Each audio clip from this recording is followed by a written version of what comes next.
ঘড়িতে বাজে 5টা বন্ধুরা, আর বাবু এখন বেলপানা করে দিয়ে গেল 1 বোতল।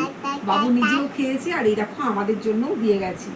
তো বেলপানাটা খেতে এত টেস্ট হয়েছে, একবার খাওয়া হয়ে গেছে আমার, একবার আবার দ্বিতীয়বার নিয়ে নেব। দারুণ হয়েছে। দেখো আমাদের সোনা কিভাবে ফুটি খাচ্ছে। আমরা খাচ্ছি বেলের শরবত, সোনা খাচ্ছে ফুটি। ডল, ফুটি খাচ্ছ? আমাকে একটু দাও। ও ডল, ও ডল সোনা।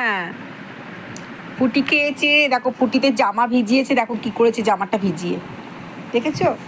আর এদিকে আমার বৌমা দেখো, এই কেমন লাগছে খেতে? দারুণ লাগছে। দারুণ লাগছে। শ্বশুর বানিয়ে দিয়েছে, কপাল করে একটা শ্বশুর পেয়েছিস তুই। এই দেখো আমার সোনা খাওয়াটা দেখো। আর মা এখনো খায়নি, মা এখন ঘুমাচ্ছে, মার জন্য রেখে দেবো। জল বুড়ি কই? চলো চলো।